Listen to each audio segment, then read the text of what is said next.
Welcome to another edition of the Sales and Marketing Power Hour with your host, Carol Morgan with Denim Marketing and Kimberly Mackey with New Home Solutions Consulting. So thank you all for joining us. Welcome back to the Sales and Marketing Power Hour. Carol, did you enjoy your 1 month vacation? I loved my vacation. I actually took a vacation while we were on vacation. So that's good. I went not to the taken a beach. Vacation. So yeah, I'm ready. I'm ready for one. So maybe in September when we'll get one in. Sounds we'll good. See. Yeah. Yeah. So we are, of course, talking about pants optional, and we have some frequent flyers to the program today. So welcome back to Kevin and to Greg. We'll meet, and we even have a new person on the program. We've got quite the panel and quite a bit to get going. And hopefully they're all wearing pants today. I don't know. Kevin, are you wearing pants? Everybody wants to know. Inquiring minds want to know. It's company policy. Yeah, I have to wear pants and collared shirt. So, we do have so Nathaniel Lemon says to everyone, I'm watching this in gym shorts and a t-shirt. Okay. So, and apparently it's warm in Wyoming this morning. So, all right.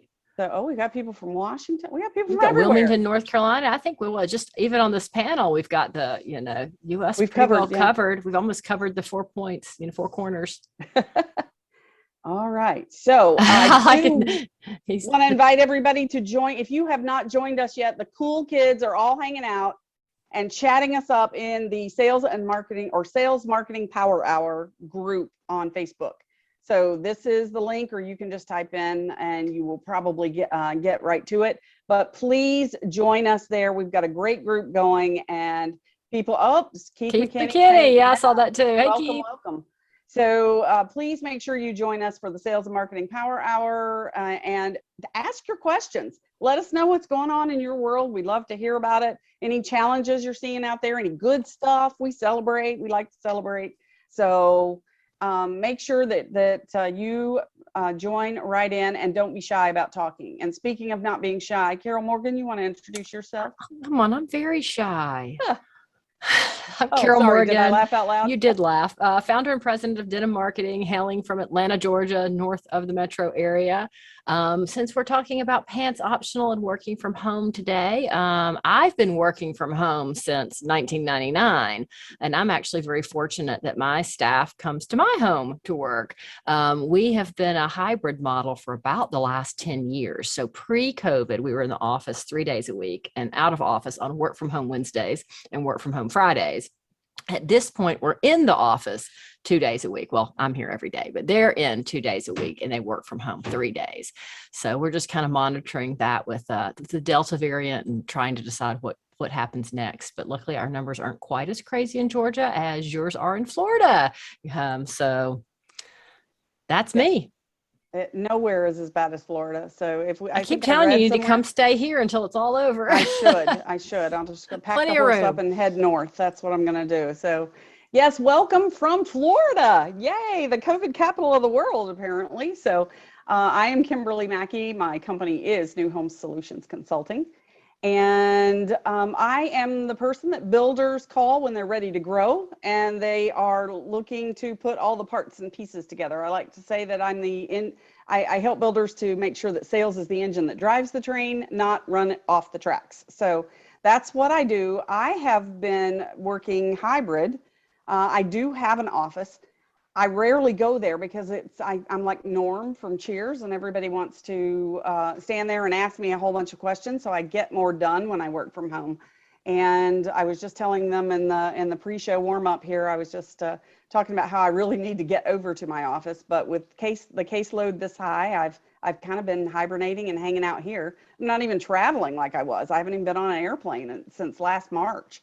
So, which is crazy when I was traveling 2 or 3 weeks out of every month. So my whole world has changed. I'm doing, everything is Zoom, even though I was Zooming before Zoom was cool. So, and Greg, how about you tell us about yourself? Well, hey, everybody. Greg Brey with Blue Tangerine. Really excited to be here and feel so flattered to have a chance to come back. So thanks, Kimberly and Carol, for doing that. Blue Tangerine is a digital marketing and website development agency specializing in helping builders drive more sales through their website. And our team has been kind of in a hybrid mode forever. I've worked remotely from home since 2004. So I have not been in the office for a long time. I'd go visit. We do have an office. We have 2 offices. So about a third of our team is in each office. And then we have another third of the team that has been, full-time remote forever. Of course, with COVID, we went completely remote, and now we're trying to navigate that return to the office kind of situation where we're looking at those that are close to the office being more in that hybrid scenario as well. So looking forward to talking more about that, as we move forward. So, and he needs no introduction. Welcome back, Kevin Weitzel. Good morning and good afternoon to some of you on the East Coast. I'm Kevin Weitzel with Outhouse. I'm our VP of Business Development. We are the inventor of the interactive floor plan, as well as we do renderings and virtual tours and 3D modeling and rendering and drafting. So pretty much all the stuff you need to build a house without the website. We just build the assets to go onto a website. We have about 45 employees. We've been office optional for about 8 years now. Out of our 45 employees, only about 7 work full-time and flex time in the office. The rest of us are all have the luxury of working from home. And they had to send me home kicking and screaming over a year ago, but now without the commute, I'm loving every minute of working from home. I totally understand that. Traffic's gotten crazy. So, and Jimmy. Hello, I'm Jimmy. I'm with the Bokka Group. We've been working with builders since 2001 on improving their customer experience, mostly through digital transformation, sales and marketing technologies, all that good stuff. And we've been remote, I would say full-time since COVID. We were office optional before that. And since COVID, we basically have a $7,000 a month space that has just sat there empty. And so we're in the process of trying to sublet that, but even that's been a challenge. So yeah, but we've never missed a beat. People started as soon as COVID hit, and actually right before, were kind of moving around because we were office optional. So, moving to other cities, and we've since, been hiring. So now we're hiring from New Mexico and San Francisco, and it's opened up our talent pool quite a bit. So we're pretty excited to be fully remote now. So awesome. And welcome to the program. So I think this is Jimmy's first time on the program. We took a vote earlier. We all agree that Jimmy has the best headshot. Right. By show wait, I don't remember voting. You didn't vote? I don't. I just felt the need to have like a Zen moment after looking at Jimmy's headshot that he's got going on there. So do you guys agree? Chat us up in the panel, in the chat. We'd love to hear from you. Don't be shy. And Carol, we're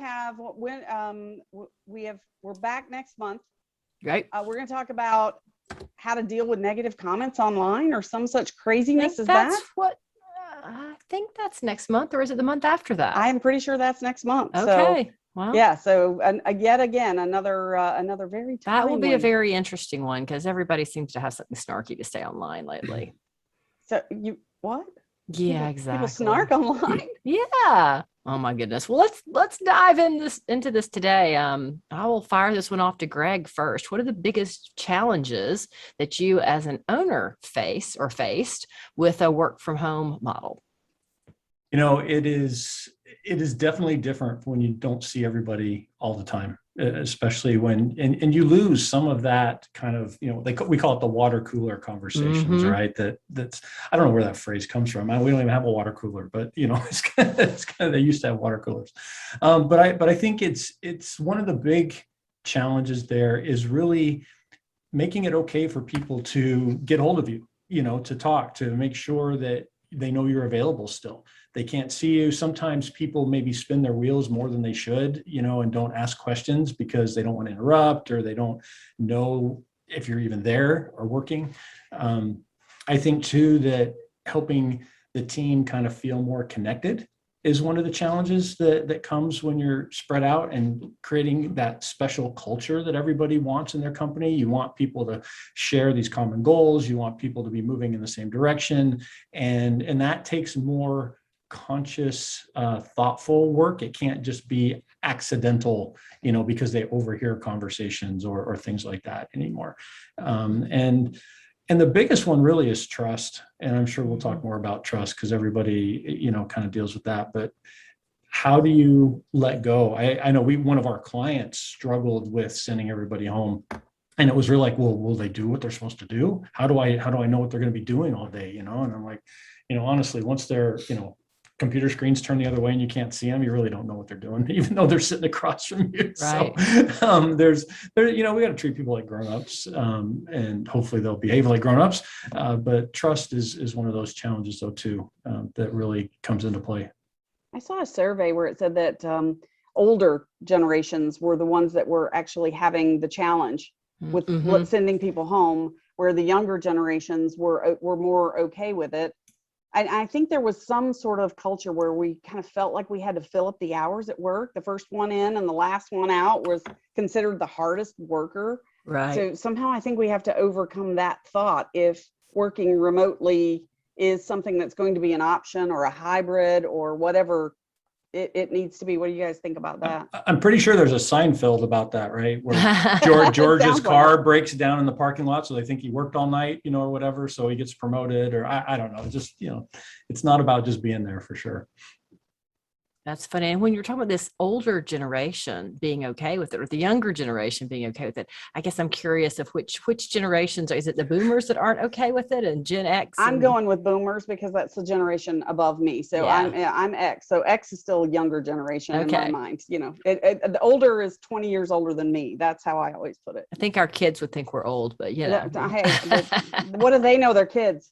I think it also varies by industry too, because you get into the tech industry and they're gonna, they've been far ahead of this curve on working from home or working remote, and having systems and processes for project management for managing remote employees versus home building, for example, probably not so forward when it comes to remote or technology project management. So I think that probably plays a factor too.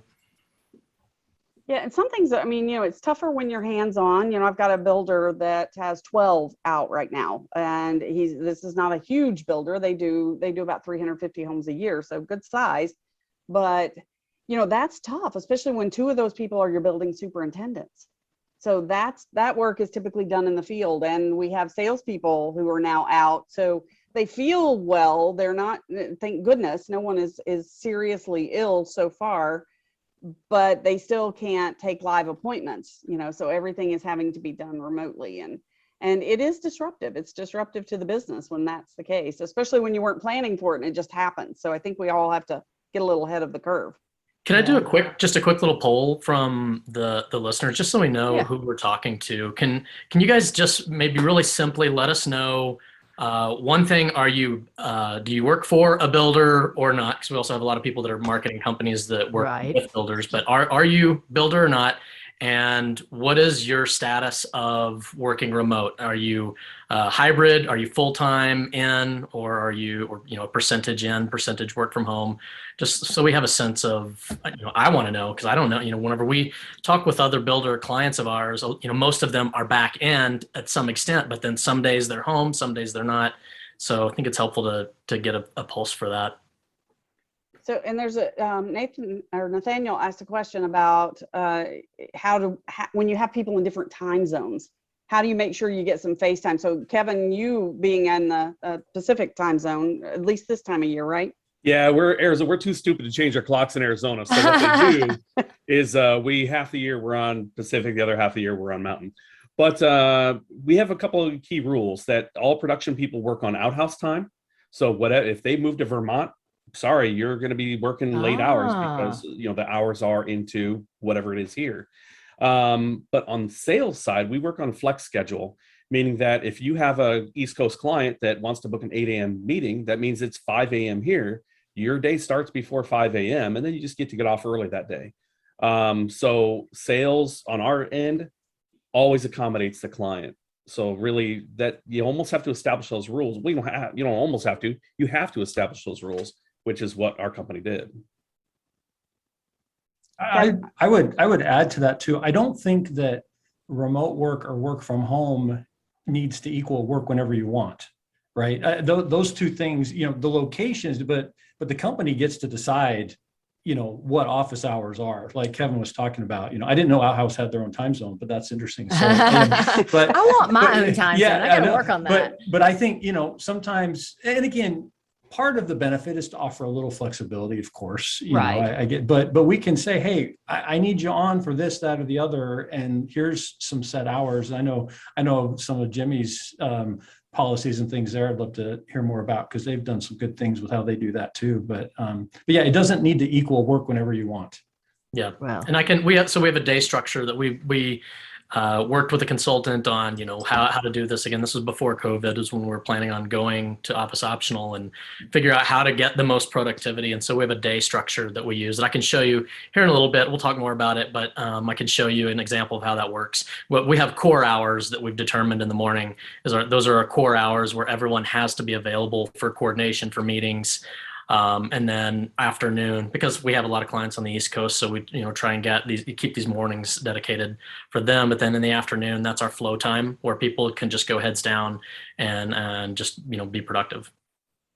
And that's a really good point, because if you don't have time where people can be productive and everybody's IMing everybody, I find that just very disruptive. Yeah, that was the biggest problem with our company. That was the biggest time wasters. We had meetings scheduled all throughout the day with everybody to figure out what work was being done. And the meetings are important, right? You have to get the context on what you're doing and make sure you get clarity and collaborate and all those things. So, but when you have them just scheduled throughout the day, it just, you have 4 meetings spread out and your day is shot, so right. I think being intentional about that day planning and planning out your day schedule that was a game changer for us. Well, I think what really helped us, and I picked it up from you guys, I'm not sure who started this, but on our IM, we have the water cooler now.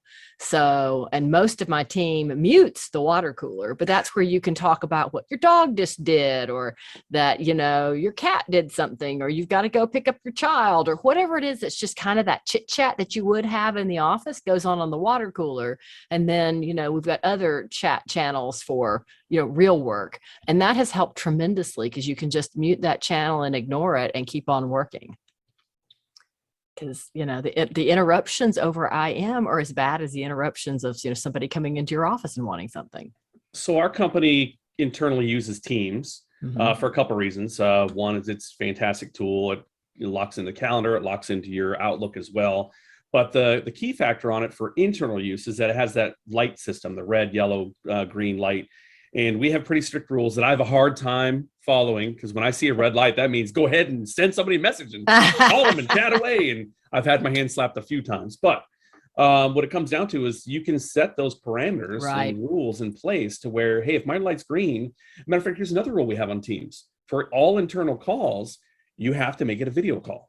And that's not just for making accountability that your home office is, secure and looking good, but also for that company culture, because that FaceTime is really important. Yep. Jimmy, you're muted. Yep, I am. There you go. You know that's going to happen at least once. I'd like to kind of challenge that a little bit on the video, because I've noticed we did that as well. We had video. It was kind of mandatory and everybody did it. And then we realized that most people's preferences during certain calls, like we have a daily or every other day, we have a check-in call. And most people prefer to, at least at our office, prefer to have their video off. That way they can, they don't have to put makeup on if they don't want to, or that, those sorts of things, because those don't really affect your productivity or accountability. But it just kind of naturally migrated toward that. And then when we have our social events, we encourage everyone to, put the camera on, or most of our client facing calls, we try to have the video on for those, just for that, kind of accountability. But internally, we found that most of our employees, most of the time, prefer not to have the video on. So it's kind of an interesting dynamic there. And now we know why he looks so good in his headshot. It's because he has makeup on. He has makeup on. Yeah. But there's something to that. Like, I have no makeup Mondays sometimes, because it's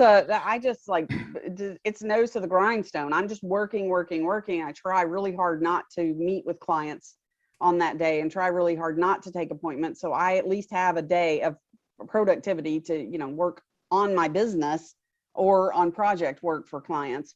Because otherwise, then it's, I have 2 or 3 days a week where it's just nothing but meetings, and it's really hard to get stuff done and be in meetings all the time, as we all know. So Did you, Jimmy, did you monitor the chat over here? Because we have quite a We got few. all It looks like sorts of we've got chats. all sorts Yeah, of stuff tons of it. going on. Yeah, absolutely. And it looks like, everyone is hybrid in some sort, except for the on-site salespeople, a few on-site sales that are, that, clearly have to be, staffing a model when Right. they're open. So, I mean, that makes sense.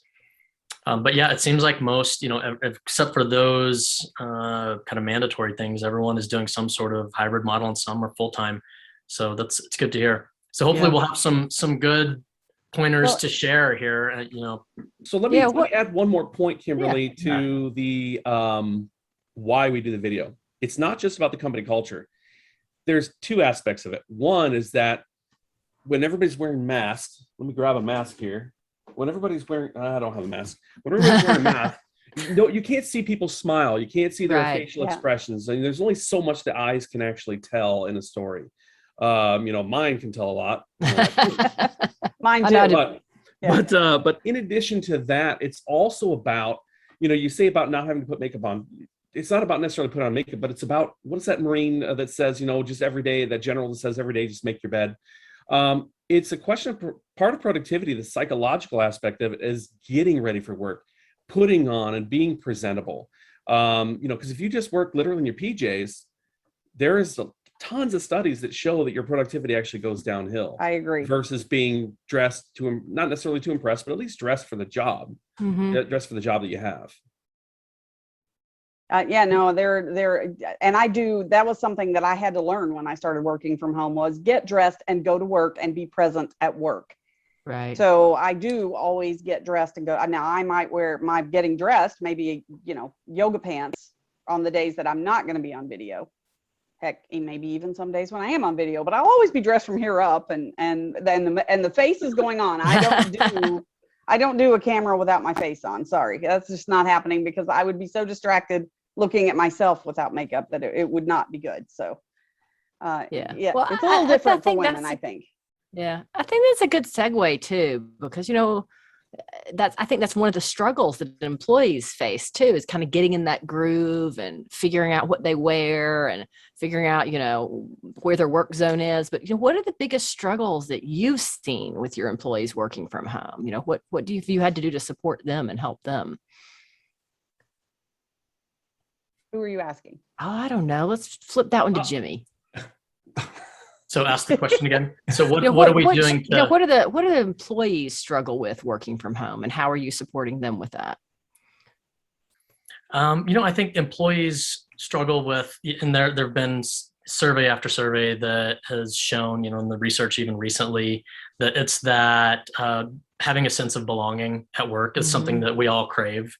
And I think, I believe strongly in Dan Pink's, he had said that there are three things that we all crave, or that makes us productive, or makes our employees more productive, and what you seek in your career is autonomy, mastery, and purpose.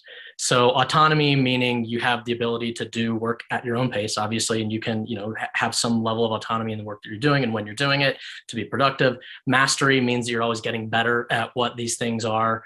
You're getting better at your craft. You're going to be able to take that to your next job. Hopefully, you're moving up that ladder of skill.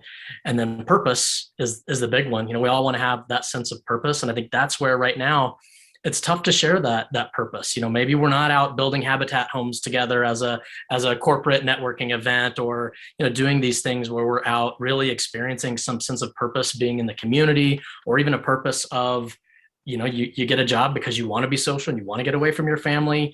So how do you, the biggest challenge I think is that third one, it's purpose. How do you really create a true sense of purpose whenever you're just, you're looking at each other through computers and, not doing the face-to-face thing? I think that's a big challenge. Yeah. We had an odd problem at our company, is that productivity actually went up exponentially. We saw that our people that are creating interactive floor plans, people creating renderings, their actual productivity increased, to the tune of 20, 30, and 40%. Wow. Which is fantastic for spreadsheets and, bean counters. But the problem we ran into was telling people that you need to get off your computer and have a personal life. We had one of our employees clock in a 14-hour day with exponential amount of work.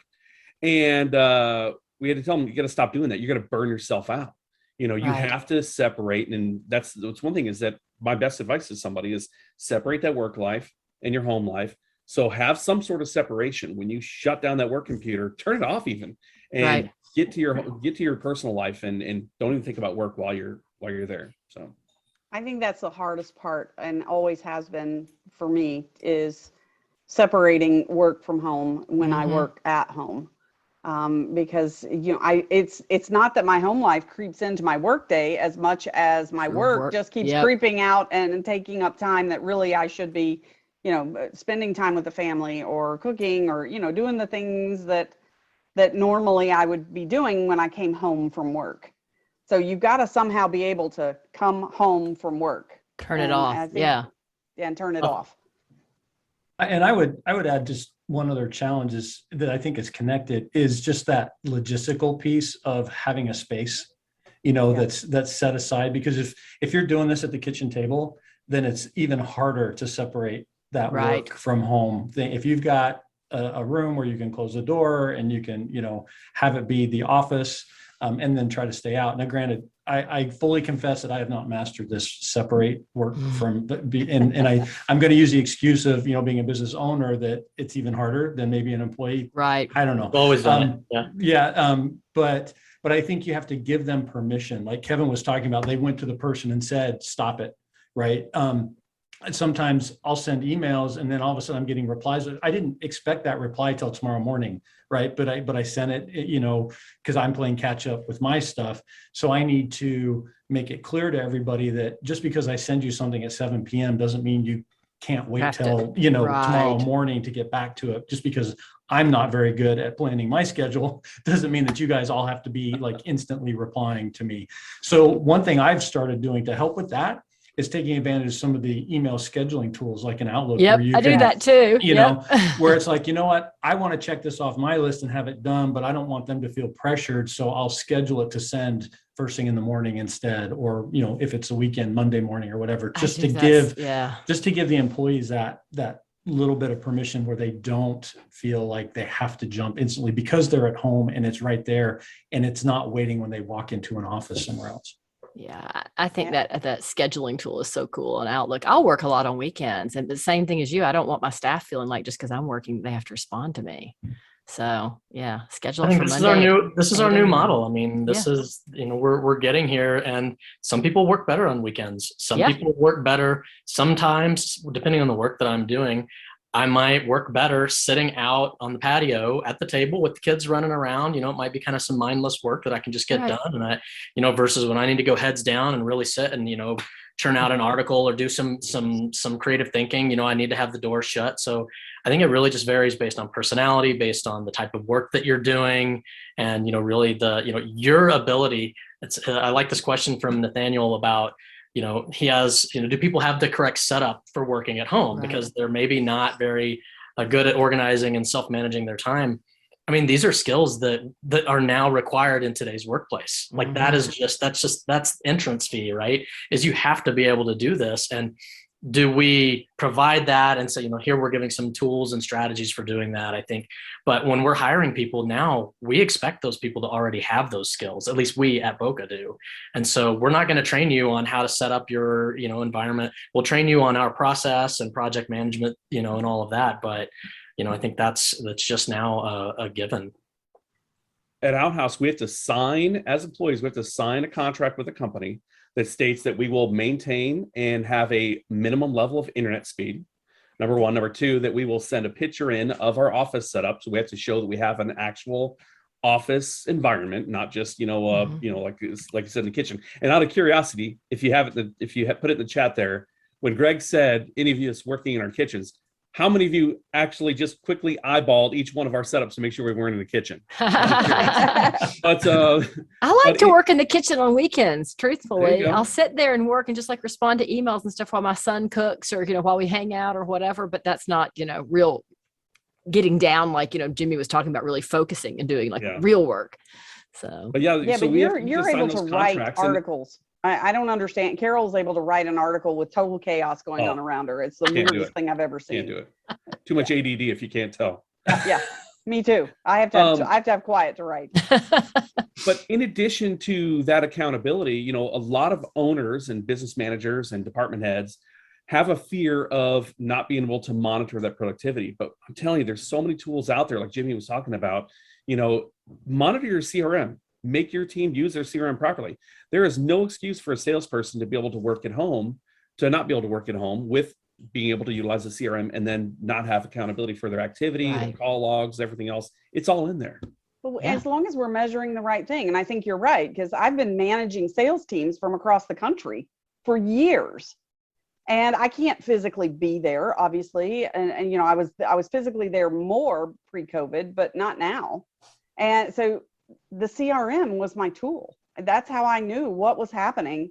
And I could even, if we had customer complaints, or, you know, if that CRM was working properly and people are putting good stuff in, I could manage customer complaints. I could, you know, do customer service. I could do anything from that CRM, because I made sure that the sales team knew that was it. If it's not current and it's not right, you're not getting the leads, period. That's a good segue into tools. Let's talk a little bit about tools. I know we talked a little bit about CRM. We've talked a little bit about Microsoft Teams, which is also what the Denim team uses. You know, I know we've got some, who uses Google? Let's talk about Google. Is that you guys, Jimmy? Yeah. Talk about how you use Google and how that's worked. So yeah, we have the Google Office suite, and it actually, as soon as COVID happened and Zoom became like the big thing, and so we, you know, signed on for an account and had all of that. And then Google kind of caught up once. Really the big one for us was recording ability, because we record most of our sessions just for reference. And so as soon as they did that, we switched fully to Google Meet for all of our virtual meetings. I mean, we still, you know, if someone else uses Zoom, we use Zoom and all of that. But so Google, from a collaboration standpoint, Google is just one that we've used for probably the longest time, with Google Sheets. And, you know, if we're writing an article in Google Docs, then we can just send that over and edit. I mean, Teams, Microsoft Teams does, you know, something similar, and people who are on like a Microsoft environment, I think, get the same thing out of that. But yeah, I love the whole Google suite of products. I have to use all of them. So I use Google Suite with a lot of clients because that's what they're on. Not my favorite. I am a Microsoft. I can't break the Outlook habit. I love Outlook. I love Outlook too. Oh, I'm just that's a hard one for me. And you know, it takes 6 clicks in Google for me to get to where I can go 1 click with Outlook. So, but I have to use that. I mean, some of my clients, you know, I have I use Dropbox, so we collaborate a lot on Dropbox because it's universal. So it doesn't really matter whether my client is Microsoft Exchange or they're on Google. So, you know, a lot of those, and everybody uses different IM. So I'm getting, you know, the IM from Teams, I'm getting an IM sometimes from Google. So it really just depends on who I'm working with and what kind of project and what their platform is. Yeah. Greg, I think at Blue Tangerine, we're Microsoft with Teams, and we use, you know, the SharePoint for some files management as well. But I think, you know, for companies like ours, where we are working with external companies compared to maybe a builder that's more about their internal team, I think you have a little more choice with your internal team, where you don't have to necessarily accommodate everybody else's kind of style. You can kind of pick the one that you're most comfortable with, and go with it. And then at the end of the day, it's just kind of finding the one that everybody works well with to kind of reduce that learning curve, and make it easy. Yeah, it's whichever one you're actually going to use. It's like that CRM. It's only as good as if you actually use it, right? Yep, I think all the salespeople on here are nodding. Yes. Yes, absolutely. So let me, because I know that Jimmy has a really cool thing that they do inter-office wise. Are you guys still using the tacos? Absolutely. Yeah, we use tacos. What is your personal taco count now? So, and what is it, just so everybody knows? I'll give you a quick overview. Tacos, someone had mentioned Salesforce acquiring Slack.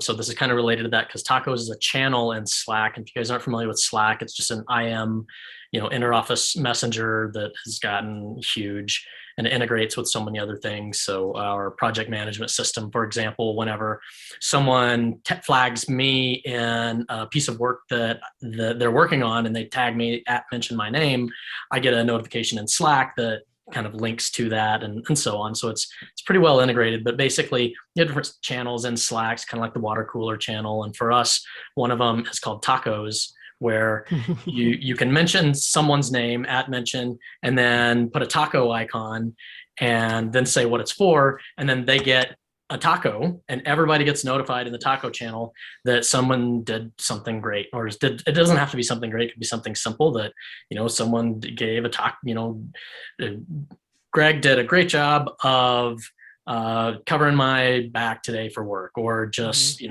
bring me breakfast, or whatever. It could be anything, but it's that sense of praise. And we talked about that sense of belonging and culture of, lifting people up, because that's kind of hard whenever there's not face-to-face. So we found that these tacos, the sense of praise that people get, and then there's like a taco leaderboard, and whoever is at the top of the leaderboard every month gets $100, goes towards their personal development budget. So, whether that could be online training or going somewhere or whatever. So it's really going to be a gift certificate to a Mexican place. A real taco, exchange your taco. Yeah. And it's the stupidest little thing, but I mean, everybody loves tacos, and everybody we tried to kind of move away from that and onto something else that was a little more integrated with our, the leadership team's ability to track tacos and say, okay, this is when we do performance reviews, to be able to, capture that feedback. But ultimately it didn't get as much usage as the tacos did. So we went back to the tacos and just said, everybody just use tacos. Jimmy, that's awesome. Jimmy, being gravity challenged, a lover of tacos, and loving ranking systems, if you took away my tacos, I would have gone berserk. I might even have left the company. But how wonderful to have that abundance. When people are looking for things to be grateful for, they're going to have much more of an abundance mentality. Right. And so, it goes hand in hand. So I always love rewarding right behavior, and that's a cool way to do it. So it is taco Tuesday, Thursday, Friday, it doesn't matter. So can I share my screen here for a second? I can just show. If Kimberly will let you. Let me. I'll just, because you asked the second part of your question, Kevin, was about the leaderboard, and how many tacos. Yeah, we want to see this taco leaderboard. Share that. It's pretty cool. All right. As soon as I saw it years ago. They've been doing this a while. Says that the host has disabled sharing. So that's nice. All right. Come on, host. Figure it out. We'll come back to it while she figures that out. But well, while she figures that out, let's see, what else can we talk about? What tools do you use, to manage productivity? And I guess there's always this, how do you keep from micromanaging your team? Who wants to start with that one? Well, I'll tell you. I'll finish on that because Okay, you'll finish on that. So I'll start with it, and I'll just tell you that you should hire people that you don't need to micromanage. Number one. Well, I agree with that. Number two, they should be self-driven, not task-driven. And number three, that's what your CRM, that is what your backend admin system is for. If you're a manager, a leader, and you don't know how to use your own equipment that you expect your employees to use, shame on you, because you need to be proficient with this stuff. You got to inspect what you expect. Keith said it over here. You can't manage what you can't measure. Right. All those little euphemisms that are out there, they all apply, and they apply because those rules do apply. But you have to have a trust system, and then you also have to hold people accountable. When they aren't being held accountable, they will run amok. They will take advantage of it. And if they're in sales, then their paycheck will suffer as well. But that's all I got to say about that. I think from a remote standpoint, it's also about stepping back and defining the outcomes of what productivity really looks like differently. I think traditionally in the office, it's like, if they're physically there, they must be doing something important. So it was all, we kind of hinted at that before, right? It's just about checking the box of being in the office for a certain number of hours. And I don't mean to imply that everybody's cheating and being lazy or anything like that. Right. But when you can no longer do that, how do you measure that in the sense of just logging 8 hours a day doesn't necessarily define productivity. So we share company financials at a high level with our team so that they can see, how profit sharing is progressing and some of those. And we try to make sure everybody understands, how does your job connect to the bottom line? So that's something, again, that's not about day-to-day productivity per se, but it's trying to help them start thinking about the business a little differently and understanding their impacts so that they can make that connection for themselves. And again, we have people that are really busy, but if they're really busy doing the wrong thing that's not driving the end result we want, it doesn't matter how, look at all the things that I did today, and you produced lots of something, but if they don't understand that it's not just about getting this project done, but hey, here's the target budget and we need you to, meet or beat that expectation, or tell us why we messed up the budget, which happens sometimes too, then that way they have a better chance to take ownership of that. And again, this idea that, well, gosh, you told me to get it done in 8 hours, I got it done in 6 hours, so now what do I do with those other 2 hours? Well, great. We don't want to penalize you because suddenly you're sitting there with nothing to do because you got it done faster. So we got to make sure we kind of address that other piece too. Sorry, I got a little long-winded there. No, that's good. Good stuff. But when you don't tell people what to do and you tell them how to do it, give them the tools to do it, and but tell them more why. importantly, you tell them why. How is it, what makes this important? Why are you doing this?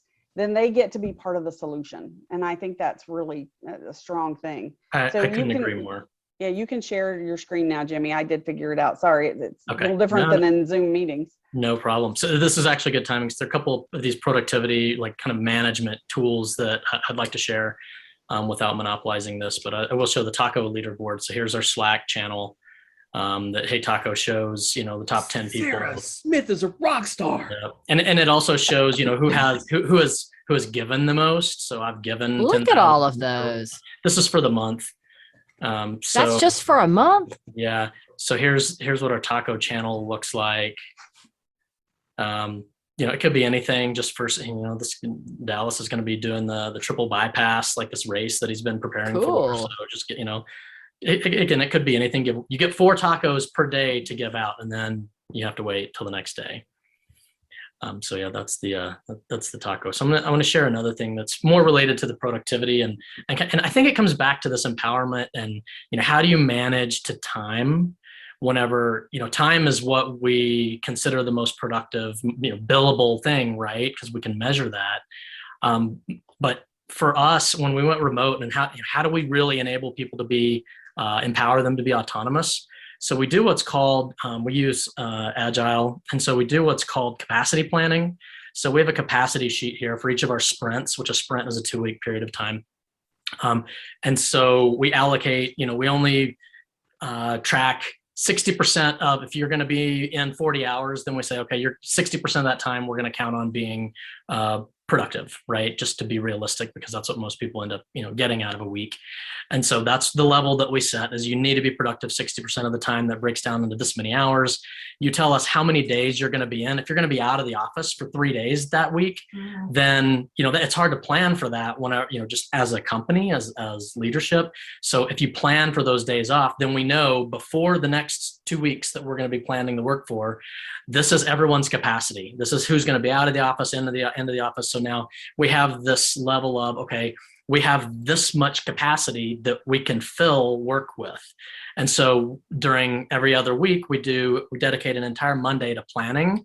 And so we have project managers that take the work that we've roadmapped and fill their capacity. And then whenever we start at the end of that day, at the end of that planning day on Monday, every other Monday, we have what's called a promise, where we say, okay, I promise that I'm going to get all of this work done. I've gone through every piece of work. Because like I said, we spend a whole day out of that 2 weeks doing nothing but planning all the work. So then once that comes around, and then this is where we manage it in Target Process, which is just like a Kanban system here that'll zoom out. So we have different channels of work that's blocked that we can't start on, all of this work that can be taken. So I'm going to take this work into production. And then once it's done, it can go to with client approval or go to done. And you can see some of these are already done. But, so this is how we manage all of this, and all of it has time associated with it. So we know exactly how much work is promised that person promises for the 2 weeks, and they've got to get it done. And unless a client blocker keeps it from getting done, that's the expectation. And it's like, you know what? Go take time off if you want to go and work all night, work the weekend, whatever. As long as you communicate well and get all of that work done, then really that's up to you. And then just to top that off at the end of that, because we have this is our day schedule. This is what our sprint schedule looks like for a 2-week period. We do that Monday is sprint planning. And then for the next 2 weeks, this is our day schedule with the check-in and coordination time that people have to be available over here on the left. But then all this blue is flow time that everyone gets. And then toward the end of the week, this is kind of a cool thing that we do, an end of sprint retro. So a retrospective where we talk about, here's an example of last week's, what went well, what we're sad about. We give cheers to people. And so everyone gets to talk about how that last sprint went. And it's always, we're continuously improving. What do we want to discuss ideas for? Casa Bonita, how are we going to get to go to Casa Bonita? Because apparently the South Park guys bought Casa Bonita as they were going into bankruptcy. If any of you guys are familiar with Casa Bonita, it doesn't seem like you are. It's kind of I won't go into it, but it's this kitschy restaurant that is here in Denver. But anyway, so this retro is really key to us continuously improving and then putting a cap on the end of that 2-week sprint. And some of the comments might be, I didn't get enough flow time. I didn't get enough work done. Some of them might be, the opposite. So I'll stop monopolizing. But I think this is, when we have these systems in place, it's really, we're able to just let the team go and let the team drive all of this collaboration and communication. And, really as managers, we kind of sit back and we're just like, wow, these are great workers. Do you use time blocks? Like, are you just expecting your team to set up their own time blocks? So that's our day schedule that everyone has to be available for meetings and communication in the mornings. And then afternoons, we try to minimize all meetings and everything in the afternoons to allow people to have heads down flow time. And sales management, I think that's key too. I like to keep meetings in the morning so that the team can be available for customers in the afternoon. And then help. And for my sales managers, I want them out in the field first thing, rather than, getting stuck into the vortex of the office, which is always a problem. So. Kimberly and Carol, can I ask a question? And I'm just kind of forwarding this on because I know that some of our audience are smaller home builders, sometimes less sophisticated builders, don't have the staffing internally. So they have to outsource their marketing. They have to outsource their web, to have their website built. They have to outsource their digital assets. I know we work on an account manager basis, but you two, especially dealing more in the ethereal and sometimes just training capacity, how are you communicating not only with your own team, but channeling that information back to your client? With us, it's easy. We just give them their assets. Here you go. It's done. Project's done. Or here's where it's at. But how do you guys handle that? That's pretty much our how we operate as well. So all of our clients have an account manager, and that account manager communicates with them routinely through the month. We're on a pretty systemized approach. So, all of our clients get their social media calendars a week before the end of the month. So they have a week to review it before it goes live the following month. They know that a week after the month ends, they're going to have their tracking report that's going to talk about what we did that month and what we're doing for them next month, and ask any questions and give any suggestions, and, talk about just kind of what we see going on in their traffic. And then, halfway through the month, they should have half of their, deliverables related to press releases and blogs. They know, what day. We've also got dates assigned for, when all of our, Facebook ads are going to go live and all of that. So, our clients kind of know what to expect because they know what our internal deadlines are and what our deadlines are to have deliverables to them. And then all of our clients, we have a monthly call with. So they also know, that's when we're going to go over the tracking report, and that's when we're going to ask questions, of them, here's what our plan is. Is this still on track? What else do you have coming up? What's changed? What's different? So I think you just have to have a system so that they know what to expect, just like, your internal staff and, what Jimmy's doing as far as the flow time and when the meetings are and all of that. You just set that expectation and then you deliver on it. And that's how we've answered that question. Hopefully that answers that, Kevin. Yeah. And for mine's a little different because sales tends to be a little more, crisis driven, unfortunately. So, but I have weekly meetings. And in those weekly meetings, we know we're going to crunch the numbers. We're going to look what they were, it's all about a system of who do they have coming in, what's happening with that, what do they have planned, what resources do they need, and then we set up deliverables for them and possibly for me that I'm going to then turn around and give to them. And it depends on if it's, if I'm coaching a salesperson or if I'm coaching management or company leadership on what projects we're working on. But for my internal team, I outsource as well. I have a couple of different resources that I use, and I have an account manager that handles all of my real estate side of things. So then I have to have, she's really good at just kind of working on her own, and we just kind of touch base. So we'll have a couple of check-ins a week, just to, where are we on this? How's this? Do you need anything from me? And then if something, once she gets really busy, there'll be some text messaging that comes back and forth. But she tends to work a lot, do a lot of things in the middle of the night. So I'm glad she doesn't text me in the middle of the night. So we do have a system worked out for that. I'm like, just send me an email if you need something, because I'm not available at 2 a.m. So, and that's just, when she gets productive. So that's the way it works. And I don't care when she works, as long as the work gets done. Does that answer your question?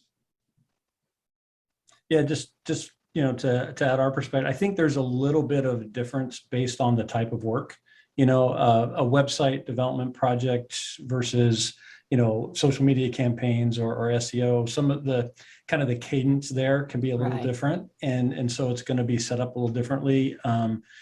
It's at the end of the day, though, there are a lot of things going on, especially with marketing when you get down to that campaign level. And if it's hard, then challenge your provider. I know that our processes get better when our clients say, hey, this is what I need from you. This is what I'm not understanding. This is what, would help me do better. And we go, oh, hadn't thought of that. Great idea. Because sometimes we don't necessarily see the same picture you're seeing from your perspective, because we don't know everything else you're dealing with. And it's like, oh, if we just change this or do that, it would be better. And quite often that's where our learning comes from, is when somebody says, hey, you know what, telling me once a month, I feel like I don't know. So can I get updated more often? And sure, we thought we were fine once a month, just as an example. But if we need to go to some weekly little update, sure. It's just about kind of asking and not kind of waiting all the time. Again, it's going to vary though on the type of project and work, I think. Yeah, I agree. So Jimmy was talking about Basecamp and and different systems for project management. My best advice on this, we've learned from banging your forehead against the wall with Outhouse, is that if you don't use it, you need to ditch it. Just like a website, if you don't ever update your website, it is a garbage website. Same thing happens with your project management software. If you just put it out there and hope that your clients are going to use it and your staff is going to use it, but then nobody does, you're just literally just tossing money right into a fireplace. You've got a really good point on that. I always say that, especially with CRM, people want to buy a CRM and they think it's just magically going to do stuff. It does not magically do it's going to set itself up magically. Yeah, it does not. No. So yes, you have to, it's garbage in, garbage out, or nothing in and nothing out. That's exactly what you're going to get. So as managers and leadership in the company, we have to use the tool. We have to understand the tool, and we should be monitoring the tool. And I think that's a challenge that I face. A lot of times, I come in, if I do my job well, I work myself out of a job, because I've taught them and gotten them to the point where they don't need me anymore. But the biggest challenge that I get with my repeat builders is they're like, nobody manages it quite like you do. Well, it's not hard. It's just systematic. Right. You have to have a system and in I place. think you have to spend the time to find that system. And Nathaniel's point is one I think we all can relate to. It's I don't have time for time management, right? I'm too busy to put together a schedule, and really, like, I can't take the time off. But really, you just have to. You'll get to a point where the productivity gain you'll get out of the next X number of weeks or months or years from using this tool is worth the day or 2 days or week that you have to shut down your office or shut down your work in order to figure out what's going to work and get it right. So I think it's you'll see the benefit in the long run, but I mean, you're right. It's so hard to get out of the trees to see the forest, right? But you just kind of got to do it. I always say the best way to stop fighting fires is to stop starting them. And And so if you plan, I love that you have Monday every 2 weeks, and that's your 2 weeks. You know, we have to block that time. We have to take that time. And I mean, this summer, I got to say, I'm guilty. I have dropped some balls this summer that I should not have dropped. It just, everything came in like all at once, and I got completely, you know, overwhelmed because so much was coming in so fast. And now I'm starting to work my way out of that. But, you know, I've had to learn to push back and go, you know what, I can't get to that until September.